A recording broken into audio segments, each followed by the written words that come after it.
La luz siempre vive con nosotros, ¿no? Quiero decir que forma parte de nuestra vida.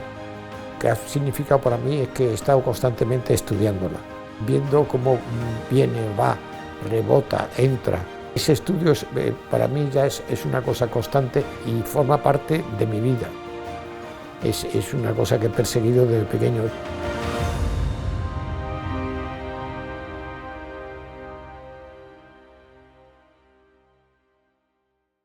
Mis primeros contactos con el cine realmente no fueron de la imagen del cine, fueron de que mi padre era un contador oral estupendo y contaba las películas que le habían gustado a través de su vida, es decir, que no películas que no se podían ver en el cine en ese momento, pero las contaba en el almuerzo en casa o en la cena en familia, contaba la película y la describía muy bien, y yo de pequeño me quedaba alucinado por cómo contaba la película y las películas que contaba, pues básicamente las películas que más le gustaban a él, que podían ser M, por ejemplo, de Fritz Lang, o Las uvas de la ira, que es dificilísimo de contar, o Qué verde era mi valle, o alguna otra película de este tipo. Eso me fascinaba, eso me fascinaba. Y entonces, además de eso, pues empecé a ir muy joven al cine porque mi padre también quería ir al cine conmigo, pero sobre todo lo que hizo fue que aportó a casa,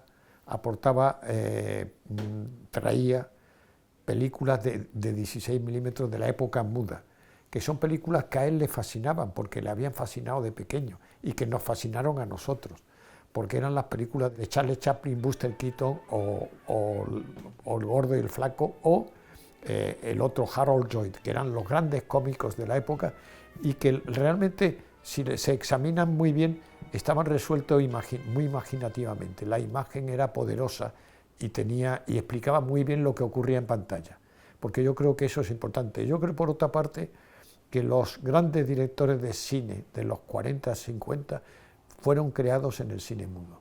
No fueron creados realmente en los 40, 50, sino en el cine mudo, porque se crearon poniendo en imagen cosas que no se podían, que no se contaban. Y entonces predominó ese poder de la imagen en el cine posterior. La dirección de fotografía se puede considerar prácticamente como un arte. No digo que yo sea el artista por excelencia, sino que yo considero que está a nivel de casi de la pintura, ¿no? Porque la pintura era también un relato pintado, pero que era casi cine. Y entonces había un creador detrás. Pues en el cine ocurre que hay varios creadores que son evidentemente básicos. El director, los actores, la fotografía, los decorados, el montaje, todo eso son como especialidades, pero que todo implican un conocimiento artístico. Y eso es importante, porque eso es lo que crea el cine. Eso es lo curioso del cine, que está compuesto por muchos oficios distintos. Siempre se ha dicho que el cine es parecido a una orquesta sinfónica. Es cierto y no es cierto, porque la orquesta sinfónica, todos están con la música. Y de repente en una película no está todo con la música, no está todo con la actuación de los actores, no está todo con el decorado, no está todo con la fotografía, no, todos formamos parte del cine, pero el cine tiene que estar construido por todos nosotros, no puede estar construido unilateralmente. Siempre hay películas que pueden sobresalir por la actuación de alguien o por la dirección de alguien, pero en general va todo unido. La pintura, desde Altamira hasta hace muy poco, ha sido una pintura que nos relataba, que nos contaba cosas, que nos contaban aconteceres, que podía ser la rendición de Breda o podía ser el 2 de mayo con el fusilamiento y tal. Pero eso era cine, sin duda, absolutamente sin duda. La pintura para mí es, por otra parte, la base de la imagen. ¿Por qué? Por una razón muy simple. Porque desde las cuevas de Altamira llevamos casi 5.000 años a mejor de gente creando relatos a través de la pintura, mientras que en cine los relatos nada más que existen desde hace 100 años. Y entonces yo creo que hay que, digamos, no perder de vista la pintura para nada. para nada, absolutamente para nada. Abrimos un paréntesis, que es el cine y la pintura ya en una obra en particular, que es el Guernica. El Guernica, yo vi la película de Adiós a las armas, una película de Frank Borzage con Gary Cooper y Helen Hayes, del año 32, la vi, de repente me parece que fue alrededor del año 2006 en televisión, en un pase que dieron en televisión, pues la vi en casa. Y cuando vi Adiós a las armas, en una secuencia en particular, que es una pequeña secuencia, no larga para nada, dura 5 minutos, que pasa en una carretera bajo el bombardeo de las fuerzas alemanas y de noche. Cuando yo vi aquello, yo dije de repente, pero esto es el Guernica, no hay duda, es el Guernica. Y entonces me puse a investigar y encontré con que todo lo que había en el Guernica estaba dentro de la película Adiós a las armas. Había alguna cosa que no estaba exactamente, pero que tenía cierto sentido. Por ejemplo, la espada rota no existía en imagen, no existe una espada rota en la imagen, pero sí existe en el habla. Hay un momento dado que Gary Cooper se acerca al personaje interpretado por Helen Hayes y Helen Hayes le dice, te he comprado un regalo, que es una espada. Le contesta él, no me hagas ese regalo porque la espada no sirve para nada ya en el frente. Swords aren't very useful at the front. Oh, I see. They get in the way of your legs when you're running. They might be useful at mess, though. Luego hay otro personaje en el Guernica que merece una mención aparte. Hay 3 animales. Hay el caballo, hay las ocas y hay el toro. El caballo y las ocas están en la película. El toro no está en la película. Pero el toro, si uno piensa y ve Las Meninas de Velázquez, en donde está Velázquez interpretando, y uno corta la parte de arriba y solamente ve la parte, resulta que la posición de Velázquez es la misma posición relativa en el cuadro que tiene el toro, la misma posición, absolutamente la misma posición. Luego el toro está mirando al espectador, Velázquez está mirando al espectador. Velázquez no está mirando el cuadro que está pintando, está mirando a nosotros que estamos mirando el cuadro. El toro está haciendo lo mismo, absolutamente lo mismo. Y aparte de eso, hay varios cuadros, no uno ni dos, sino varios cuadros en que Picasso está con una máscara de toro tenida a mano, delante, como haciendo el toro. Y aparte de eso, él se pintó varias veces como una especie de toro encima de una mujer normalmente. Y eso creo yo que denota que el toro realmente es él se considera el toro de la pintura, de alguna manera. Y luego todo, fuera de eso, fuera del toro y fuera de la lámpara que hay arriba, que es distinto, que es un añadido, todo lo demás está en la película, todo lo demás, absolutamente todo lo demás. Siempre estoy tratando de ver las pinturas, las exposiciones, ir a museos cuando puedo. Y entonces fui a ver una exposición estupenda del Museo del Prado dedicada al Bosco y sus pinturas. Y entonces cuando vi aquello, yo dije, bueno, esto a mitad de exposición dije, todo esto no se le puede ocurrir a una persona sola. Es que son demasiadas cosas, demasiados temas. Esto no puede ser de una persona sola. Hay que investigarlo, no se ha investigado bastante. Y entonces me puse a investigar, y entonces como yo busco siempre lo que me parece interesante es la inspiración de las obras, yo dije, bueno, vamos a buscar dónde se podía inspirar. Bueno, en la Edad Media, inspirarse, bueno, pues no sé qué es lo que podía haber, pero vamos a investigarlo. Y entonces encontré con que había un teatro que se llamaba el Teatro de los Milagros y de los Misterios, que se creó realmente en el norte de Europa, en los Países Bajos básicamente, y en Inglaterra y en el norte de Francia, todo se ha dicho. Y entonces en el norte de Francia y en los Países Bajos se llamó el Teatro de los Milagros y de los Misterios. En Inglaterra se llamó el Teatro de la Street Theatre, el teatro de la calle, pero que consistía básicamente en todos los sitios lo mismo, porque no existía ningún sitio dedicado a teatro. Lo que se llama el teatro como edificio dedicado al teatro no apareció hasta en la época shakespeariana. No por Shakespeare, sino porque se inventó eso. El teatro para ir a ver teatro en un edificio. No existía eso. Y entonces la única manera de ver escenas que podían atraer a la gente de la época era en las iglesias, que se representaban como acontecimientos bíblicos. Pero se hizo tanta acumulación de gente que tuvo que salir fuera y tuvo que representarse en las calles. Y entonces primero se democratizó un poquito más. En vez de ser ya totalmente de milagros, como se decía, empezó a ser más de misterios. Entonces empezaron a hacerse obras que fuesen de alguna manera que no tuviesen tan en cuenta la religión, sino que podían ser mitológicas y tal, pero muy violentas y muy así. Y eso apasionó al público y se introdujo en todos esos sitios. Fue tal el éxito que claramente influía en la población, pero además de eso, lo que ocurrió es que la población participaba. Es decir, que hay obras de teatro que se hicieron que a lo mejor participaban 700 personajes. ¿Por qué? Porque esos personajes eran del mismo pueblo. Y entonces los pintores eran los que dirigían casi todo este teatro, porque pintaban los decorados y hacían que habían hecho ya mucho tableau vivant, lo que se llama tableau vivant. Y entonces habían hecho muchos tableau vivant, entonces pasarse a hacer teatro pues era un paso más. Y entonces está documentado que el Bosco sí dirigió teatro. Si vamos a ver las pinturas del Bosco, por ejemplo, vemos que hay una pintura fabulosa, fenomenal del Bosco, que se llama El carro de heno. Bueno, pues el carro de heno todo te lo presenta como si fuera, digamos, creación de la mente del Bosco. No, señor, no.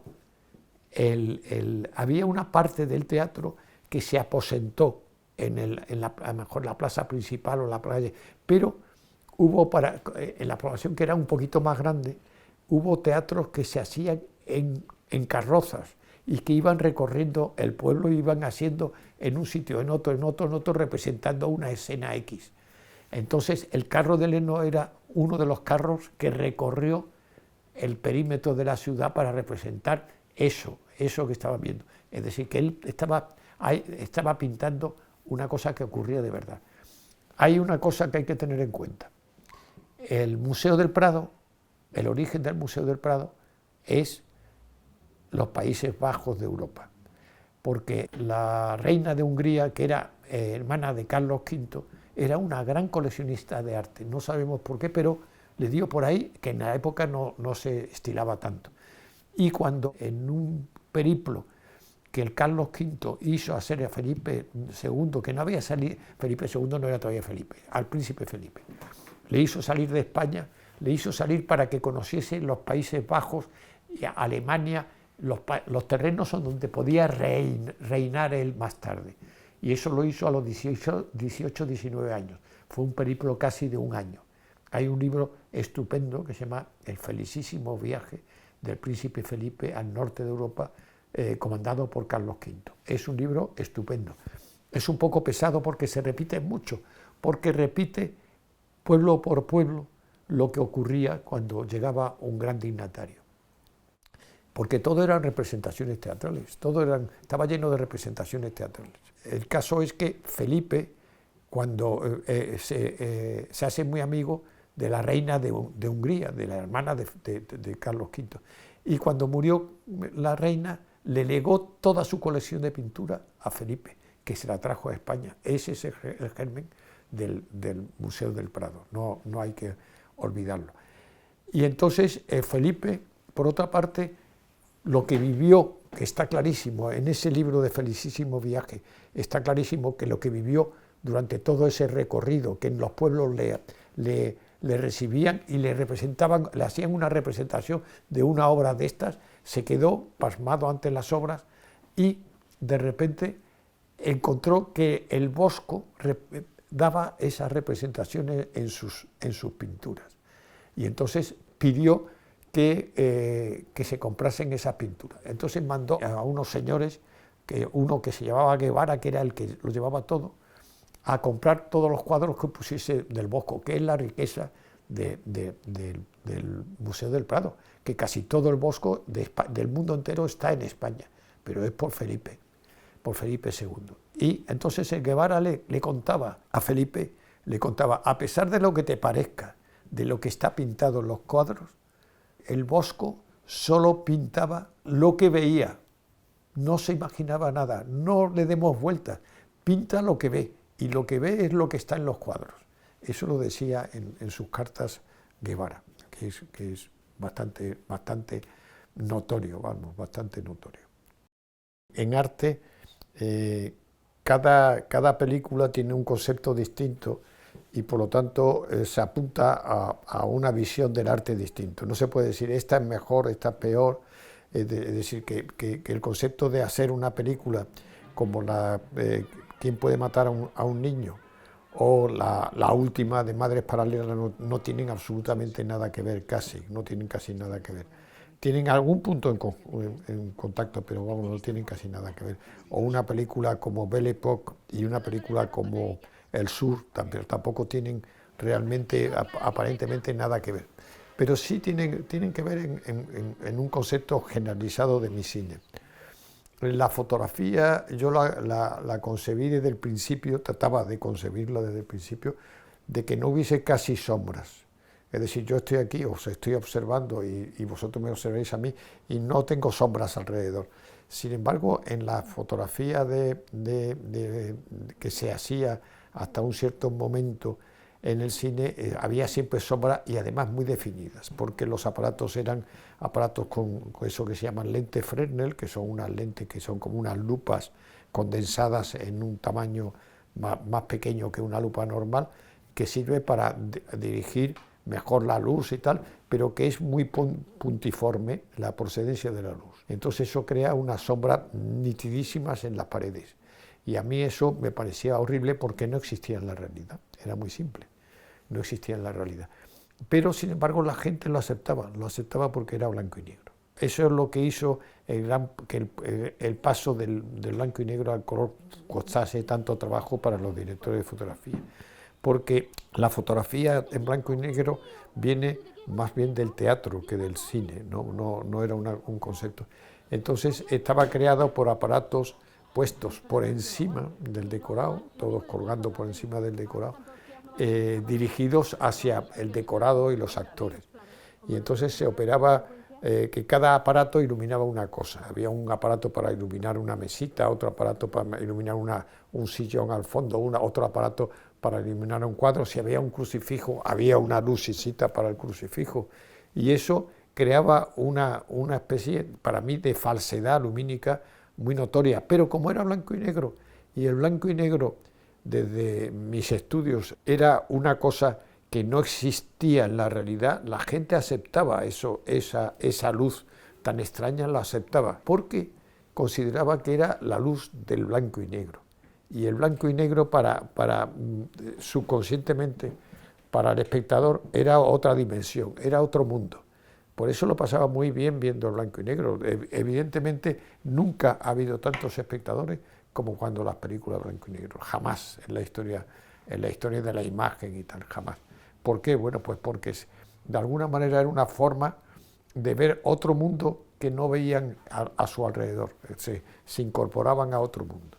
Tanto es así que ese mundo dio origen, por cierto, al surrealismo, porque el surrealismo no existiría, como arte no existiría si no hubiera aparecido las películas de blanco y negro.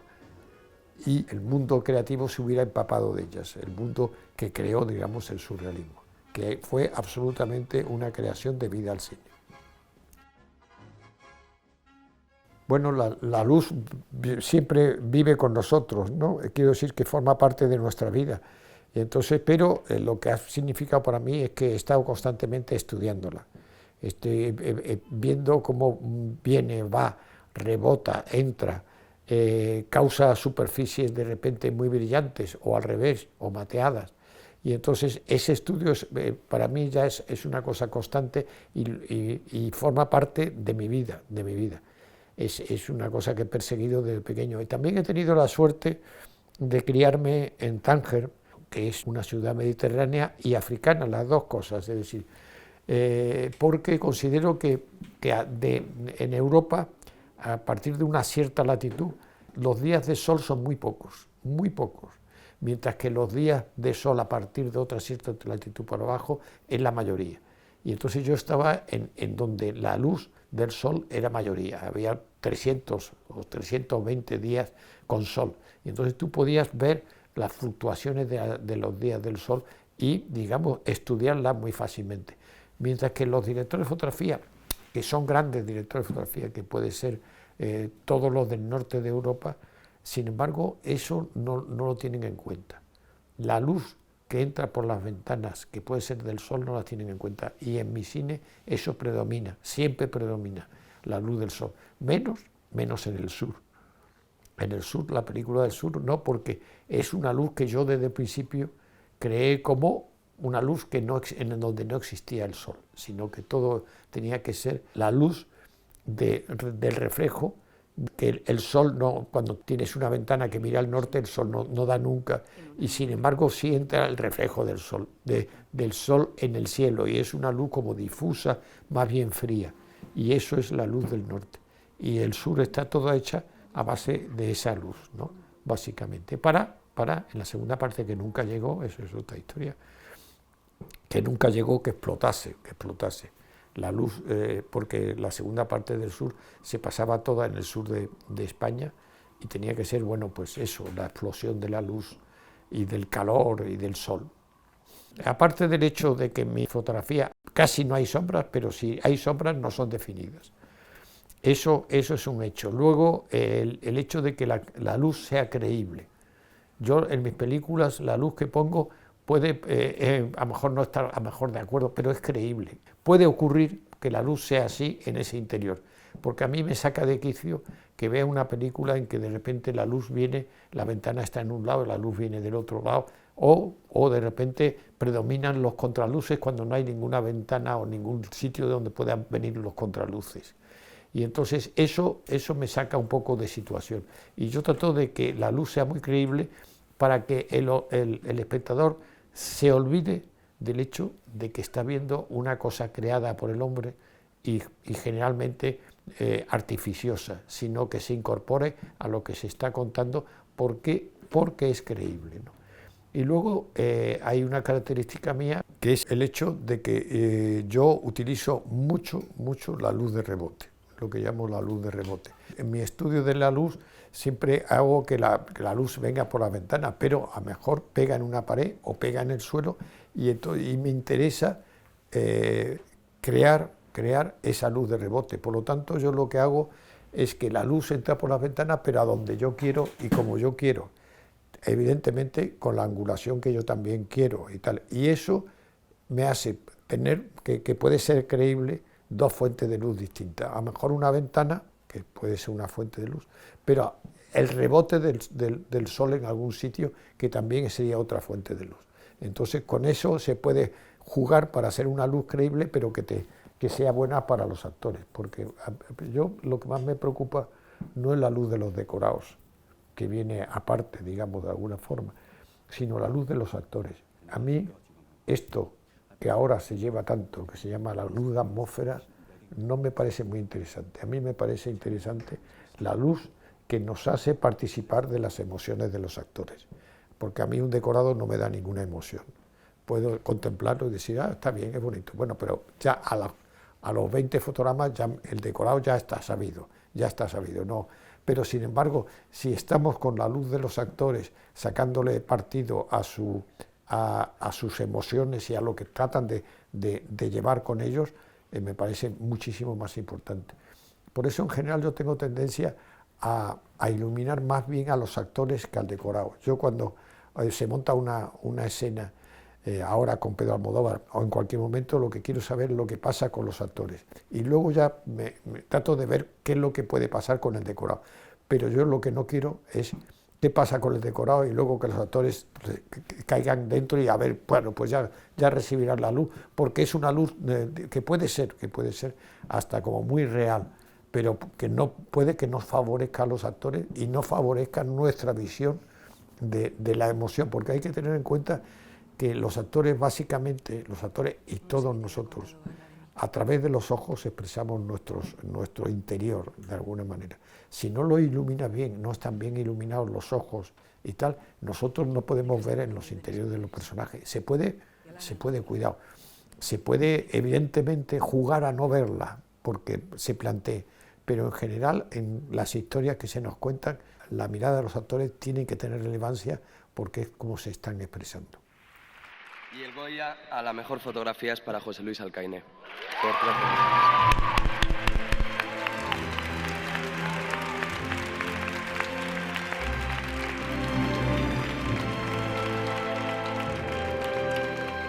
Lo que no deben de perder de vista son a los actores, evidentemente el hilo argumental y tal, y conseguir tener una cierta fotografía X que hayas imaginado que le va bien al relato, pero teniendo siempre en cuenta a los actores.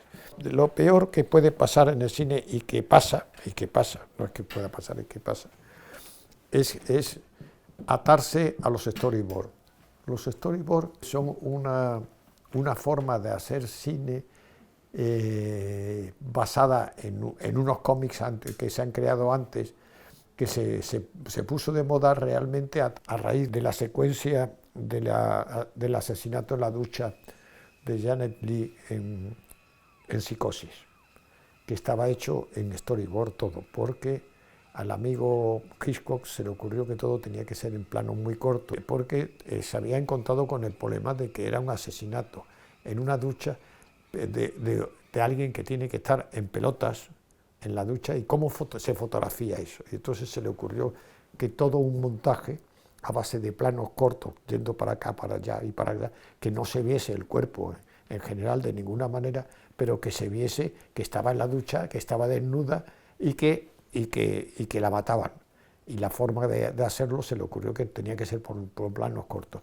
Pero entonces se le ocurrió la idea digamos, de hacer un cómic para los planos que se necesitaban, porque eran muchos. Al fin y al cabo era casi una cosa que hacía Saul Bass en sus títulos de crédito. Pero aquí hecho por el Hitchcock, y verdaderamente hizo una secuencia que ha pasado a la historia del cine por cómo está contada, porque tenía problemas de censura y luego problemas, digamos, de cómo se mostraba que moría una persona al mismo tiempo. Y tuvo, bueno, pues esa idea genial. Y eso dio origen a todo el storyboard, que además de eso se puso muy de moda porque estalló el cine de acción, que el cine de acción no existía casi anteriormente, pero sin embargo a partir de más o menos la edad el momento de Psicosis y después del Psicosis, no por Psicosis, sino por otras razones, empezó a haber mucho cine de acción. Y entonces el storyboard venía muy bien para el cine de acción, porque se veía en la historia que hacía falta un plano de una rueda, a lo mejor un plano de un pie pisando el freno, una cosa así que se le ocurría, lo pintaban y lo incluían en los planos que había que hacer para terminar las escenas estas. Lo malo es que a veces ocurre que se apoderan del eje de la película. Las películas se pueden convertir en totalmente películas de acción, y cuando se para la acción se convierte en una cosa espantosa, porque el director no sabe hacer otra cosa nada más que películas de acción. Y en el momento en que tiene que haber unas relaciones humanas que hablen, que se muevan, que se vean, que se miren y tal, ya no sabe cómo hacerlo, porque eso no se puede dibujar. Ese es el problema que pueden tener, ¿no? Ese es el problema que pueden tener. Y eso es uno de los graves problemas que tiene el cine actual. Si tenemos que hablar de la película, tenemos que hablar de las proyecciones, que eran generalmente muy malas.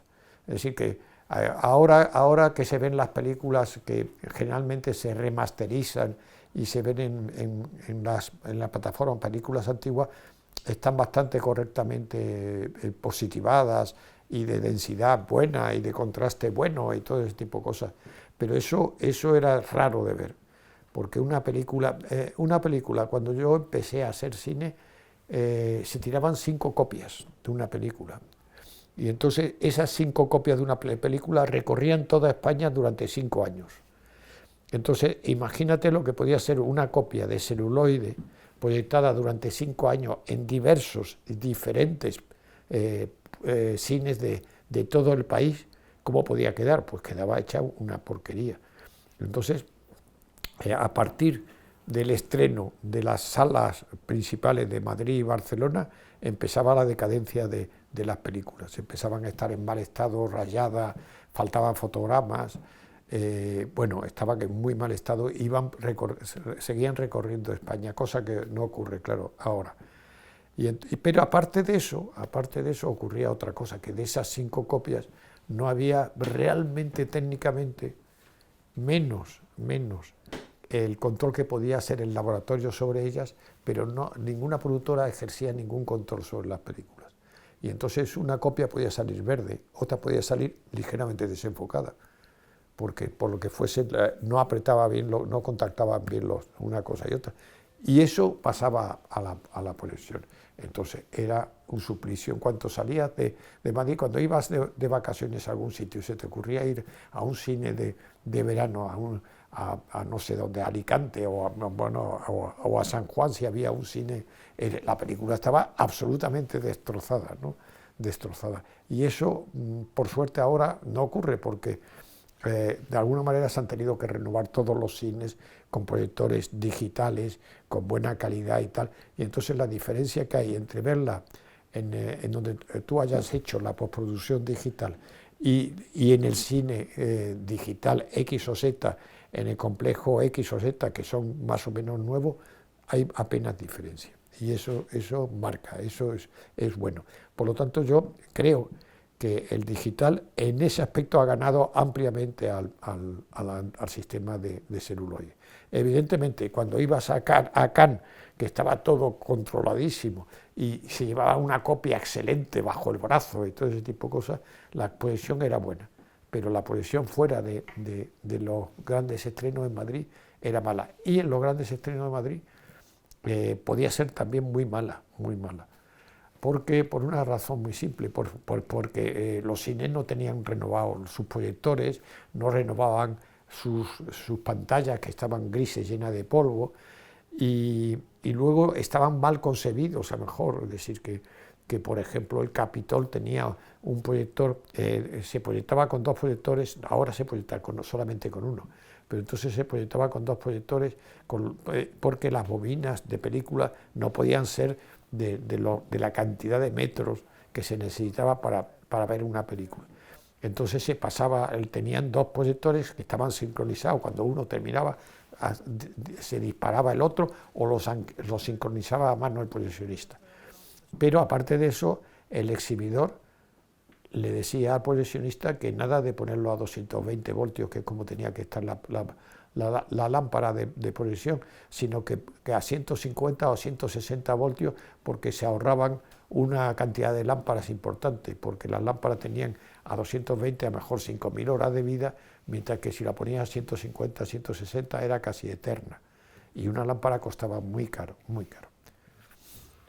Bueno, yo me incorporé, digamos, al formato digital. Hice una serie con cámaras digitales de primera época, no muy buenas, y luego ya me incorporé al digital con las cámaras que estaban muy bien, que como la Alexa, empecé con Alexa, y la Alexa era una cámara, la cámara de Arri, era una cámara estupenda, de que casi igualaba el celuloide, había muy poca diferencia. Y ahora las cámaras ahora, tanto las de Arri como las de Sony o la Red, empiezan a ser realmente estupendas, y son más cómodas de usar que la película, mucho más cómoda que usar que la película. Yo trabajo en las películas que estoy haciendo actualmente desde hace un par de años, 3 años. Desde Dolor y Gloria yo trabajo, la película realmente la hago in situ en el momento en que estoy rodando. Está, digamos, etalonada, sale etalonada de mis manos, y no tiene que hacer prácticamente nada más que 3 o 4 días de postproducción para igualar alguna cosita que se haya marchado. No necesita esas 3 o 4 semanas, por lo menos, o más tiempo, que necesita la postproducción digital normal. Pero aparte de eso, como yo no llevo la cámara, estoy constantemente en el monitor principal mío, porque, por ejemplo, el director en mis películas tiene otro monitor y él ve la película por su lado, porque yo estoy trabajando constantemente en la imagen. Y entonces cuando terminamos el plano está ok para verla el día del estreno, vamos. No, ya no necesita ninguna corrección, o sea, se puede montar. Tanto es así que Madres Paralelas, por ejemplo, terminamos de rodarla un jueves a las 7 de la tarde y el viernes a las 7 de la tarde Pedro Almodóvar tenía su película montada y terminada y completamente etalonada para poder pasarla en pantalla. Le faltaba la sección de sonido, pero la sección de imagen estaba terminada. Había muy pocas, digamos, posibilidades de cambio, muy pocas, porque al fin y al cabo lo único que se podía hacer era aclarar o oscurecer la imagen, aclarar o oscurecer, es decir, darle más o menos luz, eso era, y luego dar más o menos color azul o naranja, que es con lo que se jugaba, no se jugaba con más. Pero bueno, en el momento en que yo empecé a hacer películas de color un poco más seriamente, empezó en algunos sitios, y yo lo hice bastante, por ejemplo, en prevelar el negativo, que significaba darle una cierta densidad podía ser gris, si daba una cierta densidad de gris a la película, para que la película se imprimiese sobre ese gris, como un fondo de pintura, cuando tú le das un fondo de pintura, que era muy parecido. Yo conseguí muy buenos resultados. Lo que pasa es que era bastante arriesgado, porque eso significaba que tenías que pasar la película 2 veces por los mecanismos mecánicos de la cámara, que tenías que tener una cámara especialmente para velar la película, que significaba tener una cartulina de, a lo mejor, gris, o, como yo he hecho en alguna película, a lo mejor de un color determinado. Yo he hecho películas en que la cartulina era sanguínea, era como de color rojizo, para dar un tono rojizo a la película, que es lo que emplean también a veces, sobre todo en dibujos, en los pintores.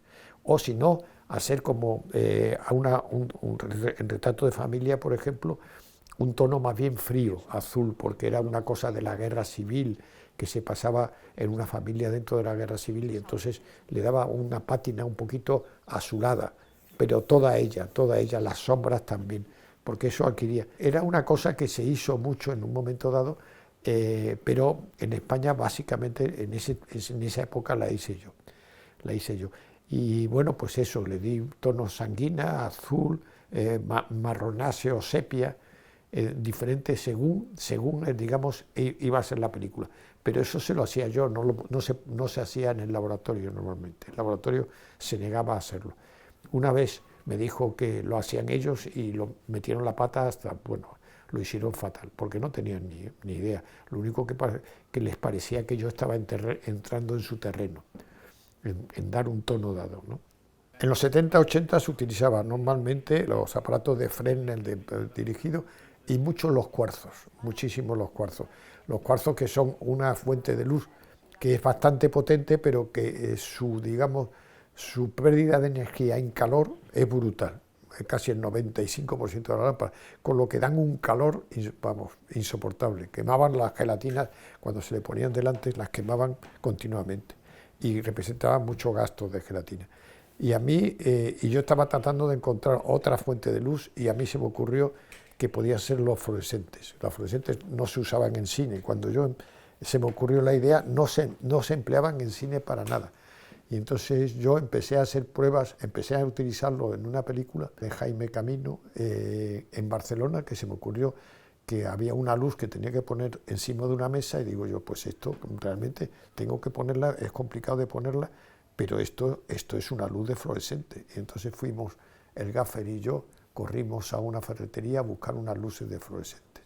Lo que nos costó trabajo no fue ese día, porque ese día la única luz que empleé fue la luz de los fluorescentes, porque la luz del fluorescente lo que tenía un problema gordísimo, casi toda ella, era que el color de la luz era distinto que el color normal. Entonces, claro, había que o ponerles unos filtros o hacer a los fluorescentes o poner unos filtros a la otra luz. Pero era mala. Entonces, pues nada, hubo una búsqueda de fluorescentes que fuesen exactamente a 3200 grados Kelvin o a 6000 o a 5600. Encontramos eso, unos se llamaban Luminux de Osram, y yo empecé a utilizar los fluorescentes. Todo el mundo decía que era un poco de locos eso de iluminar con fluorescentes, pero el fluorescente tenía dos cosas que eran cojonudas. Primero, comparado con los cuarzos no daban calor, los actores estaban encantados. Y luego, como es una luz amplia, yo siempre he buscado luces más bien amplias, el actor tampoco le molestaba a los ojos como un aparato dirigido. Entonces tenía esas dos enormes ventajas. Y entonces yo ya me acostumbré a usar los fluorescentes, pero no había en ninguna parte del mundo. Y yo en esa época rodaba más que ahora, casi fuera de España. Entonces, bueno, pues iba a Italia, a Francia y a Estados Unidos, y iba siempre con un baúl lleno de fluorescentes para utilizar mis fluorescentes. Evidentemente la gente fue aprendiendo y después apareció Kinoflux, que fue como 5 o 6 años después de que yo introdujese los fluorescentes, y había estudiado mis películas y tal, e introdujo los fluorescentes, y ahora los fluorescentes forman parte de todo eso que se llaman los packages del cine. Todo el mundo lleva fluorescentes porque se puede usar para esto, para lo otro, para lo demás allá. Ya es una luz muy, digamos, muy usual en el cine. Pero entonces era yo el único que se le había ocurrido a utilizar los fluorescentes. Tiene también una ventaja, los fluorescentes tenían, ahora son LEDs, porque tienen la misma forma y entonces se utilizan los LEDs. Y los LEDs son mejores porque tú cambias, entonces se tenía que cambiar el fluorescente según la luz, los 3200 o los 6000 grados. Pero en los LEDs ahora se cambia automáticamente a la luz que tú quieras. Es una gran ventaja. Pero los fluorescentes tenían una ventaja enorme, y es que los fluorescentes encontramos, en mis jefes eléctricos y yo, encontramos un sistema para dimearlos, para tener una resistencia que cambiase, que pudiese llegar de 0 a 100 en la potencia de la lámpara. Pero, además de eso, no sufría cambio de luz ninguno. El fluorescente no sufre ningún cambio de luz, mientras que si a una lámpara tungsteno o a un cuarzo le metes una resistencia, sí, bajas y subes la luz, pero la pones más amarilla, muchísimo más amarilla si bajas, y casi amarillenta total, no tienes el mismo control, es imposible. Tiene otra ventaja los fluorescentes, ahora los LEDs la han adquirido también, pero que no existía entonces, por ejemplo, con los HMI. Sí existía con los tungstenos, pero no con los HMI. Y es que no hacía eso que apareció con los HMI, que era el fliqueo. El fliqueo, el parpadeo de la luz, que si no estabas en un grado de obturación X, la luz te hacía fliqueo y tú la notabas temblorosa, en los fondos o en los primeros términos, dependía. Y con los fluorescentes eso no pasaba. Los fluorescentes que habíamos encontrado y con los que trabajábamos no fliqueaba nada a la luz. Es una gran ventaja. No, los LED tienen alguna ventaja mayor, básicamente el hecho de que puedes cambiar la luz directamente en el aparato, no fliqueas para nada y eso es una ventaja enorme. Y ahora que ya que lo controlas con el teléfono ya es la repera. Yo en mi búsqueda de una luz que diese luz, pero que al mismo tiempo apenas crease sombras, se me ocurrió dirigir la luz al interior de unos paraguas que yo empecé a fabricar en fábricas que había en España, había fábricas de paraguas. Y estuve usando muchos paraguas, pero lo que ocurrió es que primero que quemaban los paraguas, porque lo que utilizaba eran los cuarzos, y los cuarzos dependen de tanto calor que quemaban muchísimos paraguas. Entonces la producción me decía, tú puedes hacer la luz que quieras con los paraguas, eso es cosa tuya, pero te traes los paraguas fuera, porque hay casas que se dedican al cine profesionalmente y están cargadas de material y los alquilan. Y no te vamos a pagar los paraguas. Si quieres, si tú los quemas, es problema tuyo. y se quemaban como 20 paraguas por película. Entonces eso era un gasto que yo tenía que afrontar de alguna manera, porque se negaba, porque decía que bueno, que lo hiciese como todo el mundo. La producción siempre juega, digamos, a favor suya, siempre que puede. Hombre, siempre hay esa cosa de utilizar la luz existente, pero eso le pasa a todo el mundo. Las velas, la luz de carburo, que hice una película que prácticamente era toda con luz de carburo, ese tipo de cosas, pero eso no es introducir, sino que por la historia ves que esa es la luz que podía dominar el decorado en un momento dado y trata de trabajar con ella, ¿no? Eso es evidente. Bueno, eso es un problema que tenemos. Se piensa que se crea una buena luz a través de llenar de humo la habitación, a mejor poner unas luces de contra por la ventana que no vienen a mejor a qué, porque es que yo pienso que, ¿cómo diría yo?, la inclinación, la angulación que se pone de la luz puede marcar el horario en que ocurre la escena. Entonces, una luz, pues si está muy arriba sería una luz de mediodía. Entonces tú puedes crearla también el decorado, pero claro, si estás con la idea de que quieres rayos de sol que entra por la ventana, entonces la luz es siempre la luz que entra por la ventana, se convierte siempre en luz de atardecer. Entonces a mí me saca de situación, porque digo, todo en estas películas actuales, todo ocurre a una hora en que el sol está abajo y entra por la ventana. Qué curioso que siempre ocurra. No ocurre nunca nada a mediodía, nunca ocurre nada a mediodía. Es una cosa muy asombrosa, me llama la atención, entonces trato de huir de eso.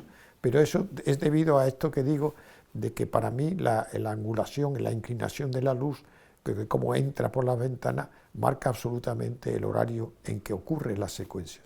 Entonces yo, cuando me enfrento con una película, al script y al director le digo que por favor no me pongan, como casi todos los guiones que ponen, interior día, exterior día, como mucho interior atardecer, como mucho, o como exterior atardecer, más bien que interior atardecer.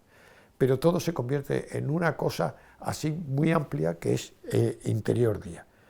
Y yo creo que no, yo creo que entonces que lo que hay que hacer es hablar con el director y con la script y que vayan aclarando a qué hora ocurren las secuencias.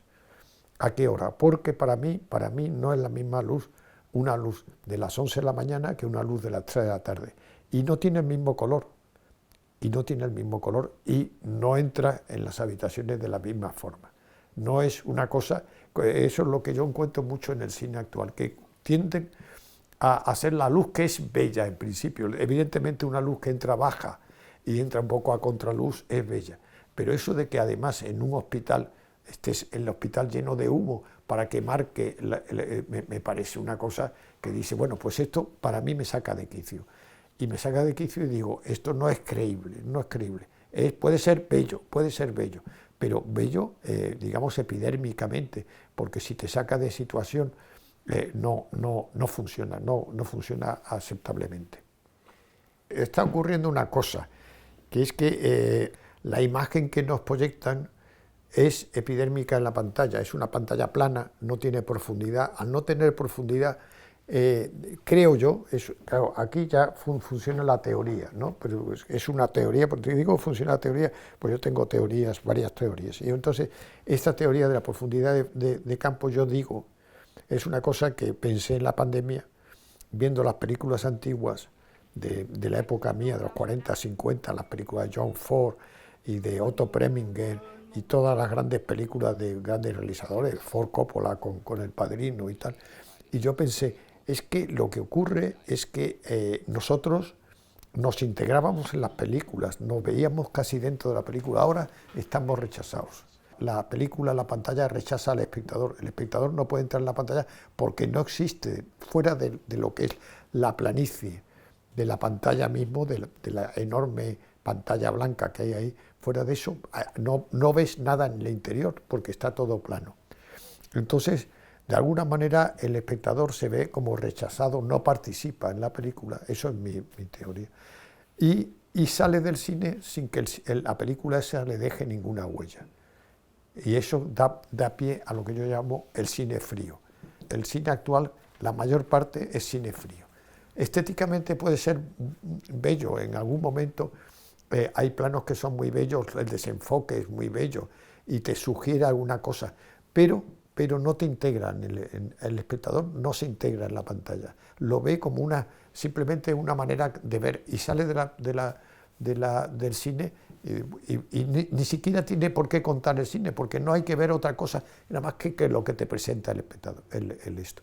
Porque si tú salías del cine en los años 50 o 60 con tus amigos, tú resulta que como había profundidad de foco, tú te podías fijar en alguna cosa que no era lo principal que pasaba entre el actor y la actriz, sino que había algo detrás y podías eso discutirlo y podías aportarlo en la discusión. No, es que fíjate, pero al mismo tiempo hay aquel personaje secundario que está mirándoles y ese tipo de cosas. Eso no existe ahora. Ha influido mucho en la manera de contar y en la manera de fotografiar, porque al fin y al cabo al director, a muchos directores eso le parece estupendo, porque ya nada más que se tienen que ocupar de un camino, que es un camino que muestran que son las vicisitudes de un personaje, pero ya los demás personajes no cuentan casi. Y sin embargo, en el cine anterior lo que ocurría es que todo contaba, todo tenía interés. Pero ¿qué ocurre? Esto tiene siempre como muchos pliegues, que es mucho más fácil rodar con pantalla plana, muchísimo más fácil. Porque en general la luz ambiente marca, porque antes si rodamos en un interior como este, por ejemplo, la luz no marcaba bastante, había que poner luz de todas. Sin embargo, ahora tú entras en un decorado, el que sea, prácticamente el que sea, con que haya una bombilla, tú pones la cámara, haces así con el diafragma un poco, abres o cierras y ya está la imagen ahí. Y entonces se puede rodar. Entonces es muy rápido, es rapidísimo. Y producción lo agradece muchísimo porque puede ir más rápido. Y al mismo tiempo hay algunos departamentos que salen jodidos de la imagen, pero que no les importa a producción y a dirección, no les parece mal el sistema. Y es, por ejemplo, que el hecho de que haya habido un decorador que se haya esmerado mucho o que estemos rodando en la Catedral de Burgos, pero que todo esté desenfocado fuera de los personajes principales, parece que no importa nada, pero sí importa. Yo creo que sí importa. Sí tiene una importancia grande. Y yo creo que contra más profundidad le demos, habrá algún plano que a lo mejor habrá algún plano que no, pero contra más profundidad le demos al campo, mejor. Pero hay que tener en cuenta que esto se ha acostumbrado a la gente a ver las cosas desenfocadas. Uno coge una película de los años 50 y había muy pocas cosas desenfocadas. Ahora se va en el interior de un coche y está la cámara de lado y tenemos los dos personajes principales sentados en la parte delantera y está la cámara puesta en un lado y están las dos cabezas y se está pasando el foco de uno a otro constantemente. Eso no existía en el cine antes. Pero el espectador se ha acostumbrado y lo admite. Y es una cosa, primero, que delata la mecánica del cine, lo delata.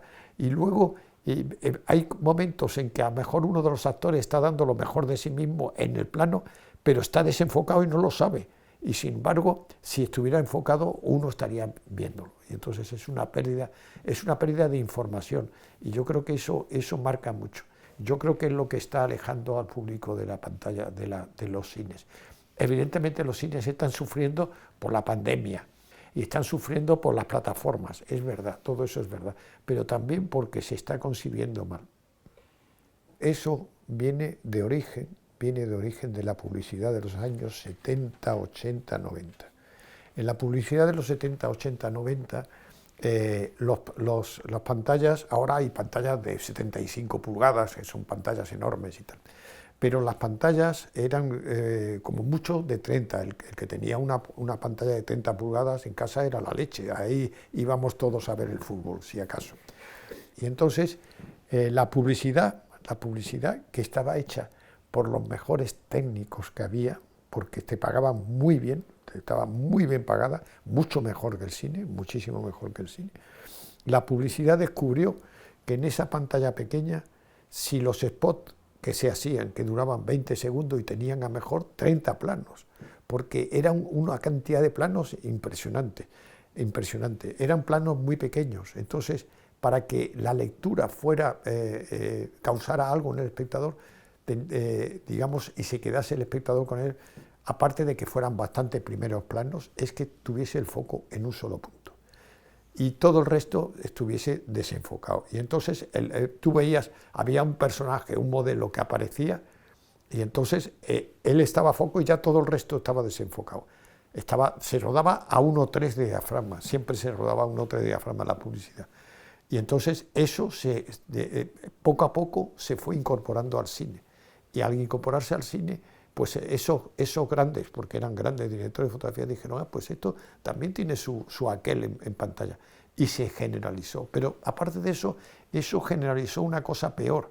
Lo peor es sacar a algún actor que está actuando en primer término, el caso del coche que yo hablo, y admitir que se está pasando el foco de uno a otro. Raca, raca, raca. Que eso me parece terrible, porque eso rompe el relato totalmente. Tú estás ahí y de repente dices, bueno, ¿qué pasa aquí? Pero han conseguido que los espectadores más o menos acepten eso, pero evidentemente también es verdad que los espectadores empiezan a no acudir a los cines, y eso es peor. Evidentemente también la publicidad se ha hecho con las cámaras, se ha rodado con las cámaras, pero eso ha sido después. Eso ha sido ya en el 2000 y pico, que han empezado a rodarse con las cámaras. Los desenfoques empezaron antes, empezaron antes. También ha ocurrido una especie de revolución de la que no se habla. En la historia del cine hay que siempre ver con claridad que el cine de Hollywood nos ha dominado siempre. Es decir, la imagen ha estado dominada casi toda por el cine de Hollywood, casi toda. Y entonces ha ocurrido una cosa que ocurrió a principios de los años 40. Curiosamente, Orson Welles viene de eso. Los directores hasta aproximadamente los años 40 venían del mismo cine. Se había creado en el cine. John Ford había empezado de extra del cine. Y a partir de ser de extra se había incorporado poco a poco a diversas, digamos, oficios del cine, y luego había terminado de director. Y así eran casi todos los grandes directores. Tal.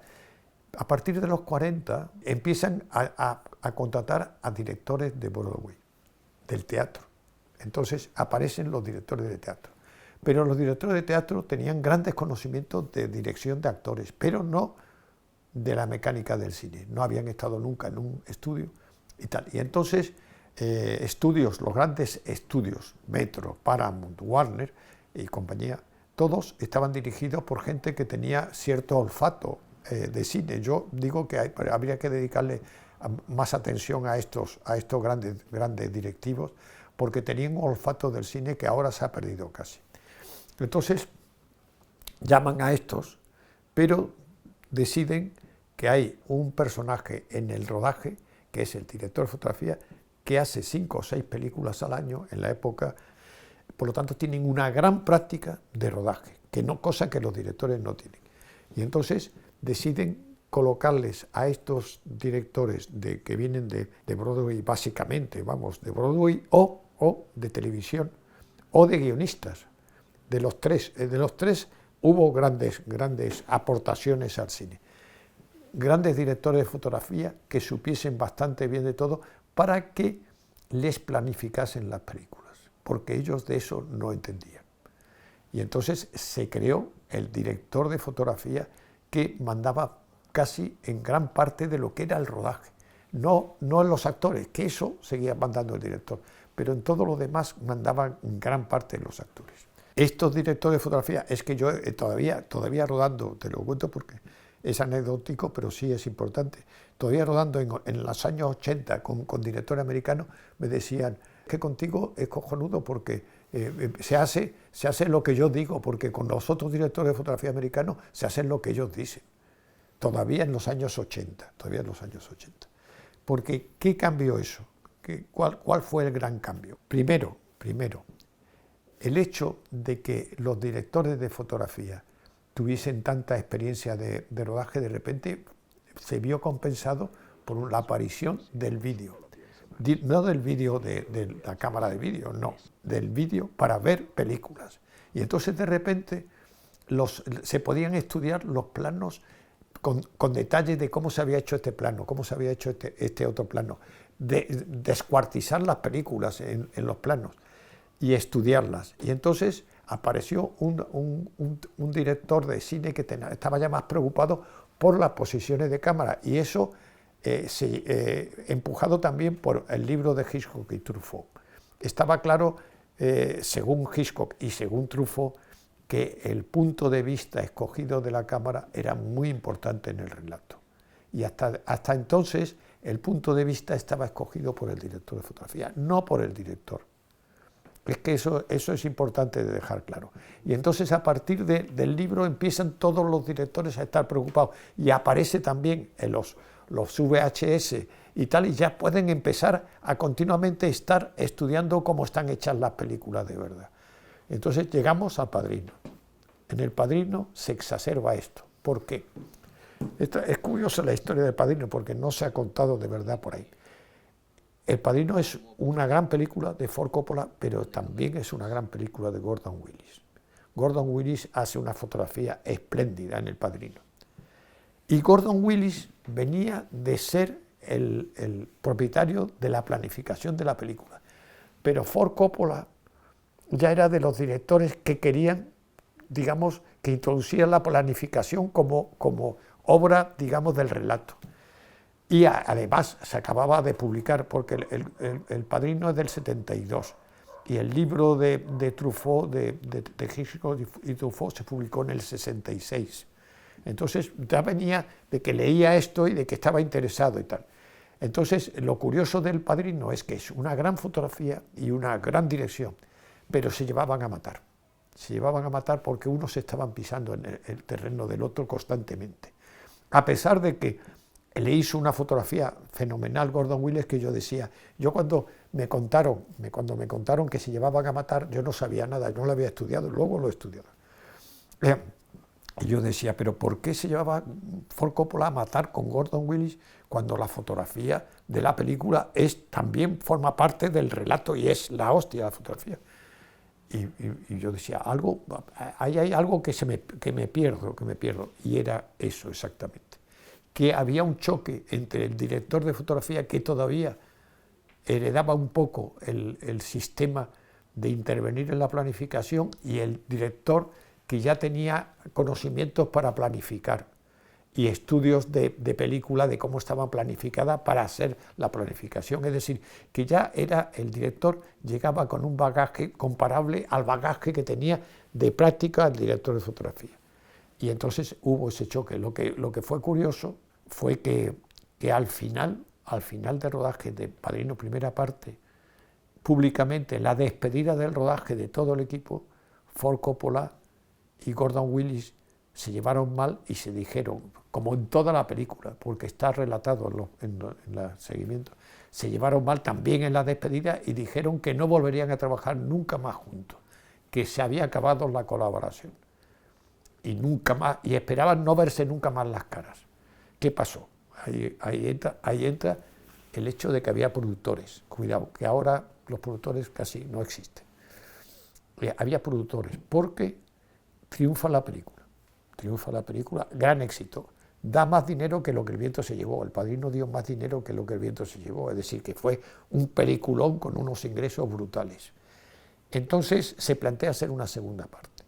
Entonces, claro, Ford Coppola dice que no y Gordon Willis dice que no. Yo lo de Ford Coppola no lo sé, pero lo de Gordon Willis sí lo sé porque me lo han contado otros equipos de cámara en Estados Unidos. Y es que a Gordon Willis le compraron, pero le compraron de una manera muy allá. Y es que en aquella época más o menos eran $4.000 o $5.000 lo que pagaban semanalmente al director de fotografía. Entonces le llamaron para hacer la película y dijo, no, yo no quiero trabajar con Ford Coppola más, no quiero trabajar, por lo tanto, ni traten conmigo. No, pero hablamos, mira, vamos a ver, mira, te ofrecemos, vamos a hablar, si tenemos que hablar. Y entonces se vieron, vamos a tener una conversación, se vieron con él y les dijeron 6.000, 7.000, 8.000, 9.000. Gordon Willis decía que no. Y de repente le dijeron el 1% de los beneficios que dé la película. Y Gordon Willis dijo, ahí me habéis pillado. Ese es mi precio.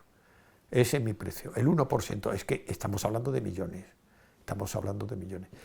Pero hay que reconocer una cosa que ahora se tiene menos. Que el olfato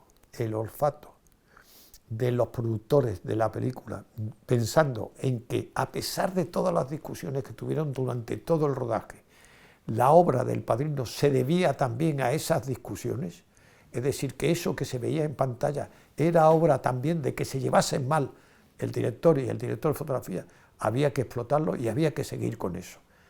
Y siguieron con eso. Yo no sé lo que le ofrecieron a Foco Polar, no lo sé, pero esto sí lo sé porque me lo han contado los de cámara. Porque esto que estoy contando cabreó mucho a los productores, muchísimo, que le ofreciesen el 1% al director de fotografía. ¿Por qué? Pues porque formó parte de la discusión de todos los agentes, de todos los directores de fotografía de Estados Unidos, que yo aquí no he tenido nunca un representante, pero allí es obligatorio tener un representante prácticamente. Entonces, todos los representantes, a partir de eso, cuando el director de fotografía era alguien importante, pedía el 1% y había grandes discusiones para darle el 1% de la película. Pero hasta entonces no había ocurrido. Espíritu Santi, urexia serecedes apod famum Dei Michaeli, isierim tibi impere maledicti damnat. Efta quores ad aperire.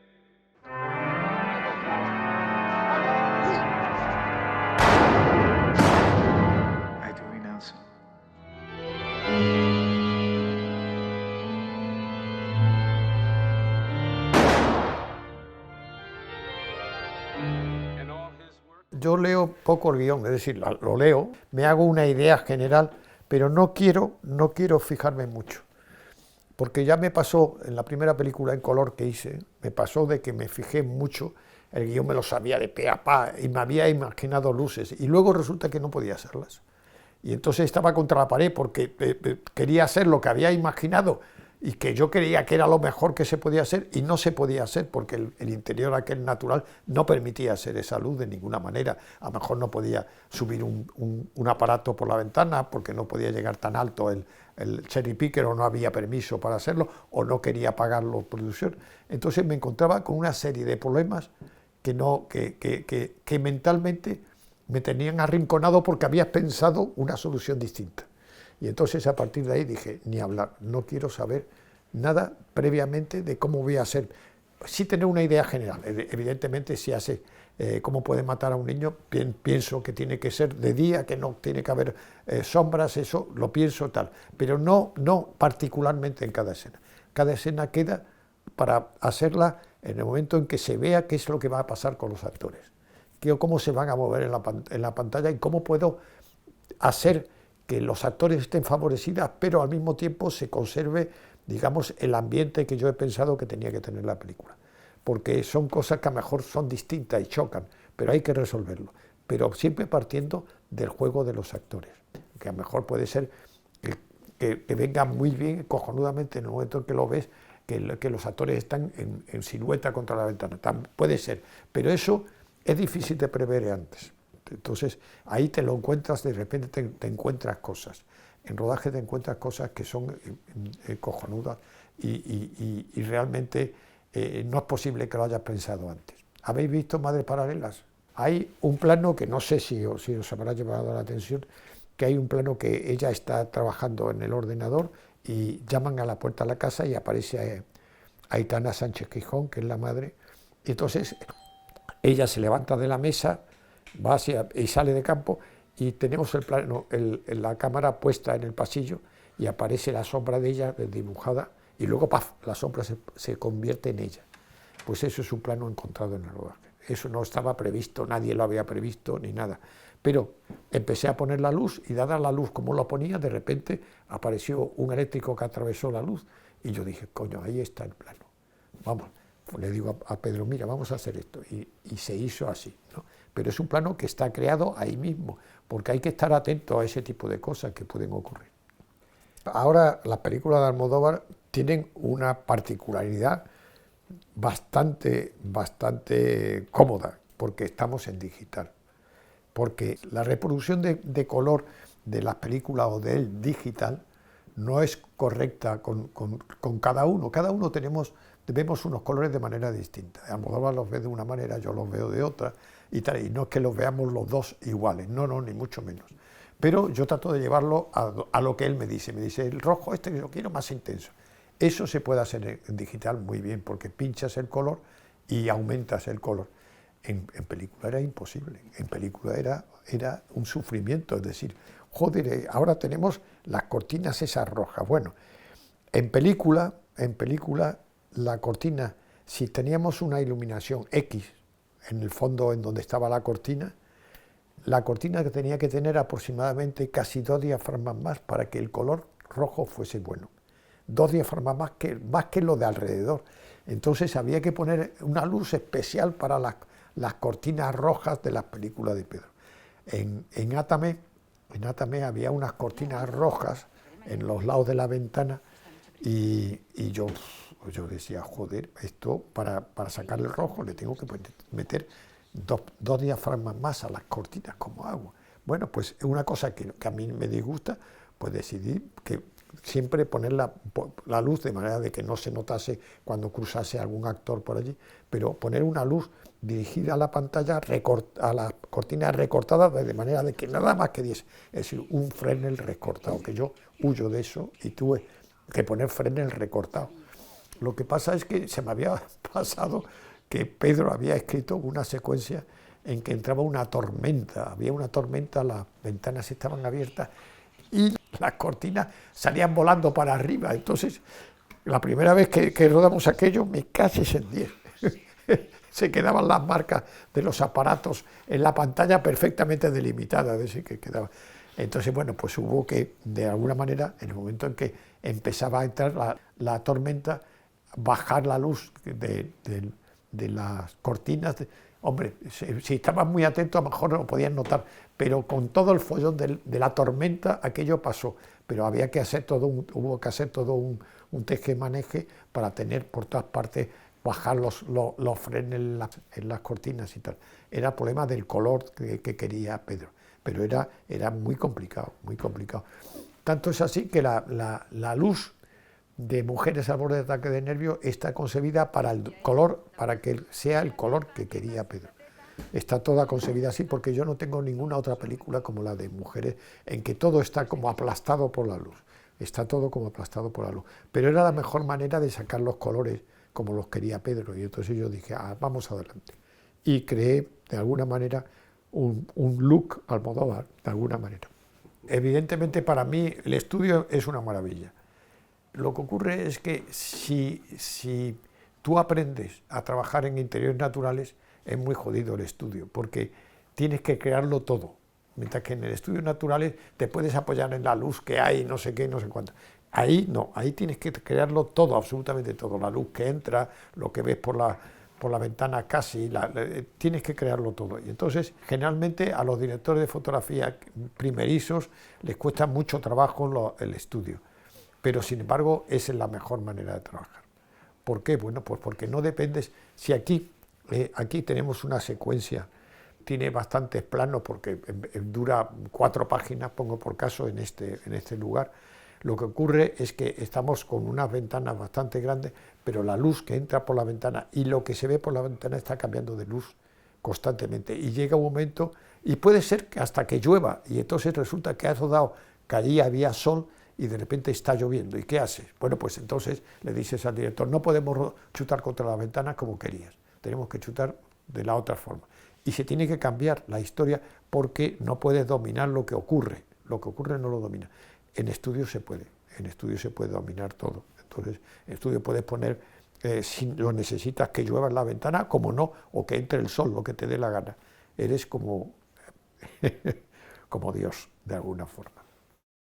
Los nominados este año a la mejor fotografía son Jaume Peracaula por El niño de la luna, José Luis Alcaine por El sueño del mono loco, Juan Amorós por Esquilache, Teo Escamilla por Montoyas y Tarantos y Teo Escamilla por La noche oscura. Bien. Y el premiado es José Luis Alcaine por El sueño del mono loco. Bueno, no hay película pensada para premios, ¿no? Pero pero no me parecía una fotografía como muy extraordinaria, pero gustó mucho, porque era un thriller y tenía una fotografía que estaba... Yo no soy muy partidario de las películas de género, no por nada, sino porque en general la fotografía de las películas de género consiste en hacer una película prevista por el espectador. Quiero decir que tú, el espectador, sabe que cuando va a haber oscuridades o sube la música, también, no solamente la luz, sube la música así como amenazante, va a ocurrir algo. Y entonces eso a mí no me hace gracia. Entonces yo las películas de más o menos de género que he hecho, que puede ser la de Chicho Ibáñez Serrador, o puede ser en la de Pedro Almodóvar, por ejemplo, La piel que habito, de alguna forma, o cualquier otra película, Intruso de Vicente Aranda, que son películas así con una tensión dramática fuerte y todo ese tipo de cosas, yo trato absolutamente de huir de la fotografía de género, no que se prevea lo que va a pasar, sino que sea casi una fotografía como normal y de repente ocurra lo imprevisto y que eso sorprenda. Y eso me parece que para mí tiene su valor. Tiene su valor también lo otro porque tiene sus espectadores y cuando tiene espectadores es bueno siempre. Pero eso ya pertenece para mí a lo que hablábamos del teatro de los milagros y de los misterios, es decir, que es lo que le gusta al gore y tal, lo que va esperando, el espectador que le gusta eso va esperando esos efectos y para eso va al cine. Pues bueno, hay que dárselo de alguna manera. La fotografía del sur tenía que ser la fotografía del norte, para decirlo claramente, es decir, el sol del sur no tenía que aparecer para nada. Y entonces eso me condicionó mucho la fotografía, pero aparte de eso, eso creó un tipo de fotografía, ¿no?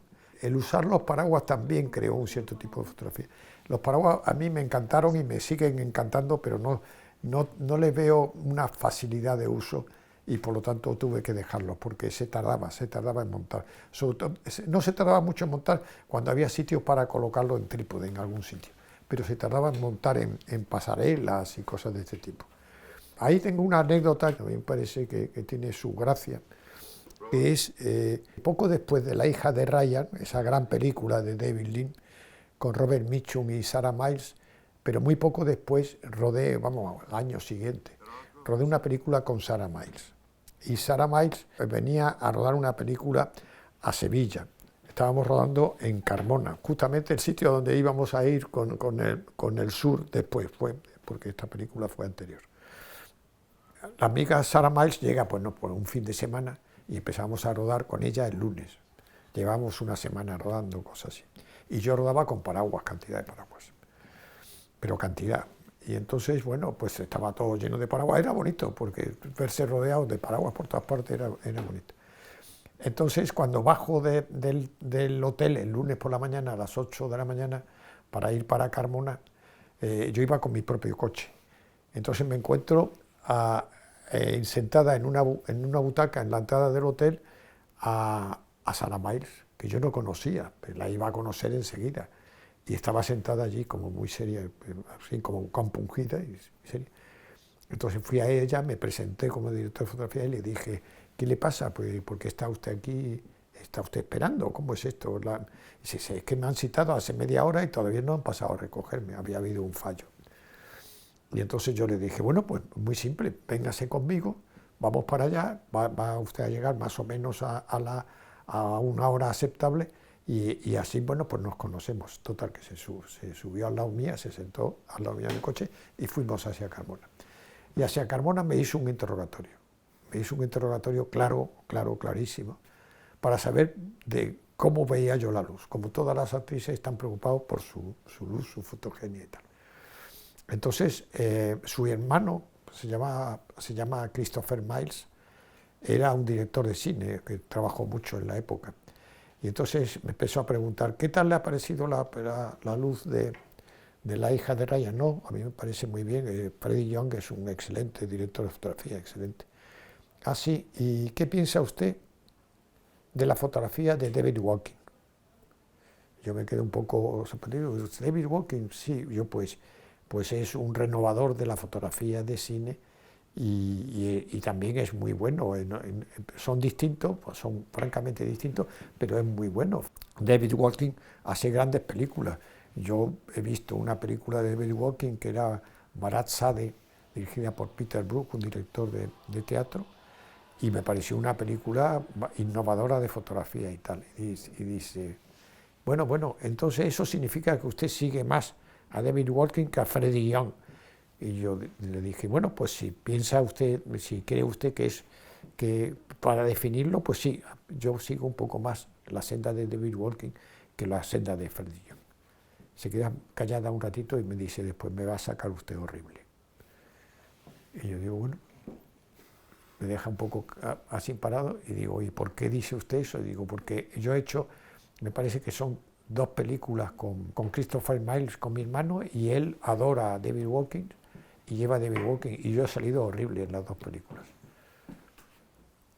Y digo, yo admiro mucho a David Walking, pero creo que no termina de iluminar bien a las actrices, que es una de las cosas que yo trato de iluminar siempre, porque tengo esa preocupación, porque me he criado en un cine en que las actrices eran muy bellas. Y dice, bueno, ya veremos. Entonces empezamos a rodar el lunes, el martes, el miércoles. El jueves le da un ataque y empieza a decir, yo no sé, es que no sé, llevo 3 días de rodaje y no sé la luz de dónde viene de esos paraguas que están por ahí, pero yo no entiendo esta luz, no la entiendo, no la veo, creo que estoy saliendo horrible. No se veía proyección hasta el domingo, porque llegaban se mandaba a Madrid y se revelaba y se volvía para allá. Entonces, yo no quiero seguir así, no quiero, esto a las 12 de la mañana. Hay que cambiar al director de fotografía, es lo que planteaba ella. Entonces, conciliábulo entre el productor, el director y ella y tal, que yo metido allí en un rincón diciendo, bueno, pues que sea lo que Dios quiera. Entonces, la consiguen convencer para que esté rodando jueves y viernes y sábado por la mañana, que se rodaba sábado por la mañana, y el domingo se decide si yo continúo o no la película, si está bien. Y entonces, bueno, pues se queda así, pero ella, claro, ya no nos hablábamos. No nos hablábamos y me miraba con una cara como diciendo, este tío me está sacando horrible. Bueno, en fin. Y llega el domingo la proyección, 11 de la mañana, en un cine de Sevilla. Y entonces los miembros del equipo se desparraman, era una imagen bonita, pues se desparraman por todas partes, pero nadie se sienta al lado mía. Porque ella se viene y se sienta detrás mía. Pero justo detrás mía, un cine que a lo mejor tenía 600 butacas, con 40 personas, pues está justo en la butaca detrás mía, y se pone a ver la pantalla, y entonces se empieza la pantalla. La verdad es que estaba estupenda, debo decir que yo la había cuidado mucho, y entonces estaba estupenda, y entonces se enciende la luz, yo me levanto con un cierto diciendo, a ver qué es lo que me dice, porque así todo yo pensaba, se puede encontrar que se encuentra fea, por lo que sea. Entonces se me queda mirando y me dice, me ha hecho usted una luz que no me merezco, gracias y perdone. Y se marchó. Y luego la semana siguiente pasó otra cosa, y es que la Sarah Miles y el Stanley Baker, que eran los actores principales de la película, participaban en la película, su sueldo lo ponían en parte en la película, eran de alguna manera coproductores de la película. Entonces, según me contó ella, porque se hizo amiga mía, ahora ya éramos amigos del alma, porque se encontraba estupenda. Me contó ella, me dice, me acaba de tratar de hablar Stanley Baker conmigo, hemos estado hablando y quiere que digamos que eres lento y que vayas más deprisa con la luz, que el sistema de los paraguas es muy lento y que entonces que se vaya más deprisa, que emplee otros materiales y que se vaya más deprisa. Y yo le dijo, lleva razón Stanley Baker, lleva muchísima razón, pero que lo haga conmigo, que tarde siempre lo mismo que está tardando, porque yo encuentro que está haciendo un trabajo estupendo. Pero tú parece que no te gusta su trabajo, pues discute con la producción que lo cambie, pero conmigo que no quiero que cambie nada. Quiero que conste que se lo he dicho así, me lo dijo a mí. Fíjate cómo había cambiado las cosas de la semana anterior a esa semana. Ahí había una cosa que estaba muy bien, y es que, bueno, se rodó toda en Portugal, y prácticamente en el mismo caserón. Y yo ya empleaba muchísimo la luz de rebote y tal, y esa película está llena de referencias de luz de rebote. Hay una secuencia que toda está hecha a base de luz de rebote. Cuando va a ver a Fernán Gómez, que pinta, que tiene un estudio de pintura, ahí todo es como luz de rebote de mediodía, que todo viene como del suelo, ¿no? Y entonces, bueno, pues creé toda esa luz que a mí me parece enormemente pictórica, pero es que, además, las películas de época se prestan a ser pictóricas, porque están escogidos los trajes, están escogidos los decorados, seguramente están pintados, y todo tiene como una unión que generalmente las películas que son actuales no tienen, generalmente. Las películas de Almodóvar sí, pero Almodóvar es que cuida muy de hecho eso. Pero en general, bueno, yo he estado en películas en que de repente, por ejemplo, falta una secuencia en una iglesia y el director y yo habíamos localizado, con la producción también, y habíamos localizado una iglesia que estaba muy bien, que iba a tener una luz muy bella y tal. Resulta que un día terminamos muy pronto, a las 3 de la tarde, estábamos en un barrio de Madrid y terminamos muy pronto.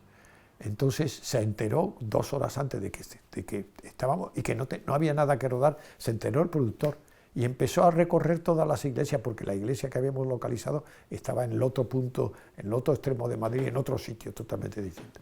El productor se metió en las iglesias a buscar una iglesia cercana, encontró una iglesia cercana, era una iglesia de un kitsch brutal, toda rosa, y volvió diciendo, me han dado el permiso, porque lo habló y consiguió el permiso para rodar aquella misma tarde a las 4 de la tarde. Yo me quedé absolutamente sorprendido, ¿no? Absolutamente sorprendido de cómo se puede, digamos, joder, para decirlo rápidamente, todo el look, toda la fotografía de una película, simplemente porque te ahorrabas 2 horas o 3 horas de rodaje. Pues bueno, el cine es así, quiero decir que de vez en cuando como dicen, te la meten doblada, ¿no? No es tanto la diferencia de un director extranjero, sino de un tipo de director, porque la diferencia es, por ejemplo, en que ahora gran parte de los rodajes casi se planifican para terminarlo a posteriori del montaje. No se tiene una preocupación extrema porque el digital ha introducido, desde el punto de vista fotográfico, una comodidad y unos resultados fenomenales, porque se pueden controlar los colores, se pueden hacer máscaras que hacen más sombrío un sitio u otro, se puede darle el tono que se quiera, se puede desenfocar si se quiere una cosa, o se puede hasta cierto punto ganar algo de foco, se puede hacer maravillas, pero tiene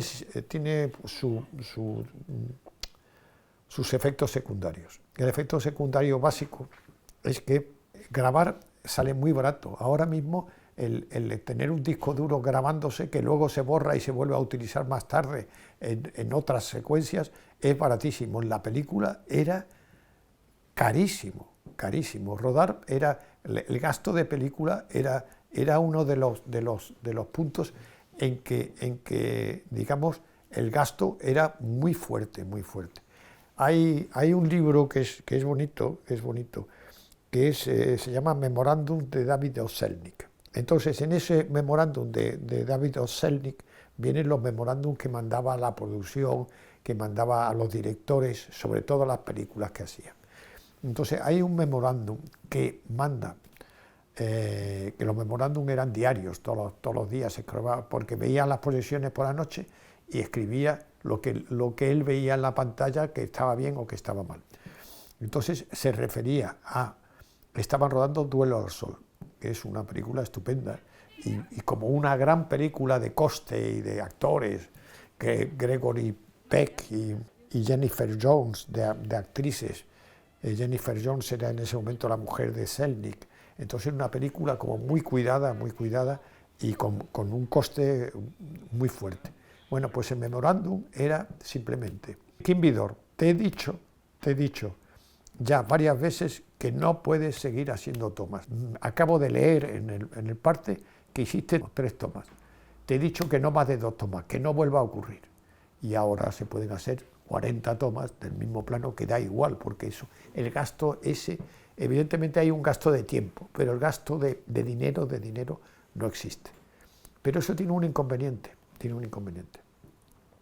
La cámara es más barata, evidentemente, y el grabar es más barato.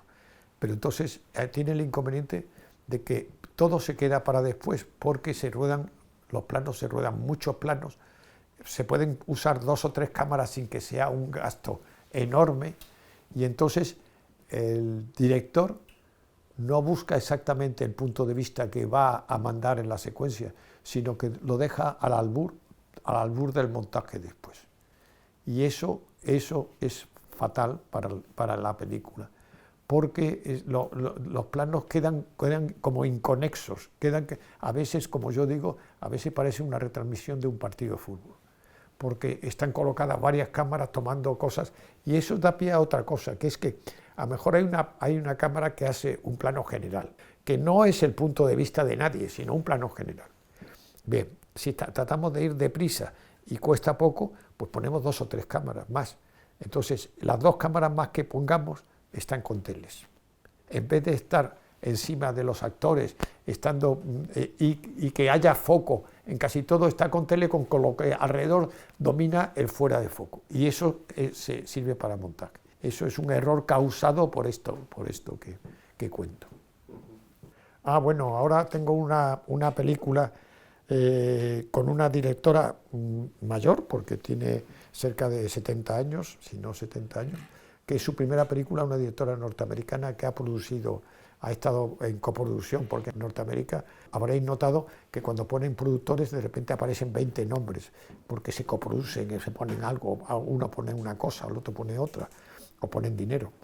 Y entonces ha coproducido muchas películas y quería dirigir y tal, y se ha decidido ya como diciendo, bueno, si no dirijo ahora no voy a dirigir nunca. Y entonces voy a hacer una película con ella, y bien, la estamos preparando, y bueno, tiene muy buena pinta. Y luego inmediatamente después, pues otra con Pedro. Pero cuidado, la próxima de Pedro hay una película larga, que también espero rodar yo, que será el año que viene, una película larga. Pero esta que quiere rodar este verano es una película también como La voz humana. La voz humana dura media hora, pues a lo mejor esta va a durar 40 minutos. Pero, oh, sorpresa, es un western. Es decir, es que a mí me hace mucha gracia Pedro, al que admiro mucho y que quiero mucho. Me hace mucha gracia porque en vez de ir a facilón, va a dificultades. Nunca había rodado con un perro. Bueno, pues en La voz humana se le ocurre meter a un perro que de repente coge un relieve en la película, está estupendo el perro. Y dice, joder, pues es una idea que no tenía la obra está basada en una obra de Cocteau, y no existía ningún perro. Y él ha conseguido meter un perro y que forme parte de la historia, y está muy bien, pero él no había rodado nunca con ningún animal, nunca. Y entonces se le ocurre. Ahora, después, Madres Paralelas, niños, bebés y niñas, me cachéis en 10, tampoco había rodado con niños y bebés. Pues ahora se mete con niños y bebés. Y luego ahora se va a meter con western, que con caballos y praderas y exteriores. Y peleas, y dice uno, bueno, peleas, porque en el western ese hay una pelea importante. Entonces se mete con peleas que nunca se ha metido. Yo pensaba que es manera de, digamos, de salirse de su terreno. Por ahora le está saliendo estupendamente, que coste. Sí, evidentemente. Si no, no estaría aquí a esta edad. Porque date cuenta que de mi generación y de la generación anterior ya no queda nadie trabajando, nadie. Porque yo pienso que de alguna manera no amaban bastante lo que estaban haciendo, no disfrutaban, no es que no amaban, sino que más bien no disfrutaban bastante. Yo disfruto muchísimo. Se me ha preguntado alguna vez, hasta para terminar alguna película que el director no podía, por lo que fuese, o estaba en candelero, de asumir el papel del director, y yo no he querido asumir nunca el papel del director, porque yo lo paso bien en rodaje, disfruto el rodaje. Entonces, un director normalmente, ahora en las series posiblemente sea distinto, pero no, también ocurre eso. Hace una película cada año o cada 2 años, mientras que yo puedo hacer 3, 4, ha habido años que he hecho 5 películas, y entonces he estado disfrutando de lo lindo, rodando constantemente, y eso es muy difícil para hacerlo como director, pero es verdad que lo que tienes es que disfrutar de lo que estás haciendo, tienes que aprender a disfrutar.